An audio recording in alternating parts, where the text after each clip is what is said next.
बिस्मिल्लाहिर्रहमानिर्रहीम अस्सलाम वालेकुम रहमतुल्लाह। आप देख रहे हैं रूहानी बुक यूट्यूब चैनल। तीसरी शब कदर 25वीं शब, हर मुश्किल हल, सेकंडों में करोड़पति, एक रात का ख़ास वजीफ़ा। और ये वजीफ़ा आपके सामने पेश करने जा रहा हूँ तीसरी शब कदर, इसलिए कि शब कदर आखिरी 5 ताक रातों में से एक रात में होती है। 21वीं, 23वीं, 25वीं, 27वीं, 29वीं। 21 के भी आपको वज़ाइफ दिए, अमाल दिए, नवाफिल दिए, और 23 के भी आपको वज़ाइफ अमाल नवाफिल दिए। आज इंशाअल्लाह उल अज़ीज़ 25वीं शब के आपको नवाफिल और वज़ाइफ देने जा रहा हूँ। अगर आप चाहते हैं कि एक रात के अंदर अंदर मुश्किलात हल हो जाए, एक रात के अंदर आपको माली तौर की जितनी मुश्किलात हैं वो ख़त्म हो जाए, फ़ाइनेंशियली मसले हल हो जाए, तो इस रात आपने ये ख़ास अमल ज़रूर करना है। कौन सा अमल है वीडियो के अंदर शेयर कर रहा हूँ, वीडियो को मुकम्मल देखिएगा। चैनल पे नए हैं, चैनल को सब्सक्राइब करके बेल आइकन के बटन को दबा लें ताकि आने वाली तमाम लेटेस्ट वीडियोस आपको बर वक्त मिल सकें। रमज़ानुल मुबारक की ताक रातों में से ये तीसरी रात है जो कि 25वीं शब है। इस रात में भी लैलतुल क़द्र हो सकती है, तो इसलिए चाहिए कि जितनी तक तमाम ताक रातें हैं उसमें इबादत वज़ाइफ नवाफिल कर लीजिए। इंशाल्लाह एक रात तो हमें होगी, लाजमी होगी, वो हमें मुयस्सर आ जाएगी।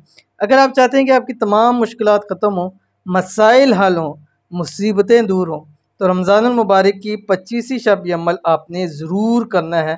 इंशाल्लाह इस अमल से करोड़पति भी हो जाओगे। 25वीं शब तीसरी शब कदर, इस वजीफ़े को 27वीं शब भी आप कर सकते हैं, 29वीं शब भी आप इस अमल को कर सकते हैं। कौन सा अमल है आपकी स्क्रीन के ऊपर आ रहा है। बिस्मिल्लाहिर्रहमानिर्रहीम।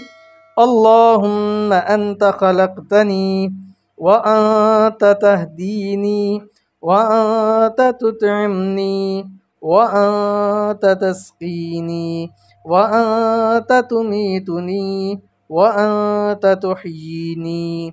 अव्वल आखिर आपने एक तस्बीह दुरूशी पढ़नी है और इस रात में कम से कम 313 मरतबा ये पढ़ना है। ये इसमें आज़म में से है, ये ऐसा इसमें आज़म है कि ये पढ़ने के बाद रब की ज़ात से जो मांगो वो रब की ज़ात आपकी झोलियों को भर देती है। तो आपने करना ये है कि 25वीं रात, 27वीं रात, 29वीं रात कम से कम 313 मरतबा आपने ये ज़रूर पढ़ना है। अव्वल आखिर एक तस्बीह दुरूद शरीफ के साथ एक नशिस्त में पढ़ें या थोड़े थोड़ा करके पढ़ें, आप इसको पढ़ सकते हैं। बस एक तस्बीह शुरू में दुरूद शरीफ पढ़ लें, जब वो भी मुकम्मल हो जाए फिर एक तस्बीह दुरूद शरीफ पढ़ के उस टाइम दुआ करें। इंशाअल्लाह उल अज़ीज़ दुआएँ भी कबूल हो जाएंगी।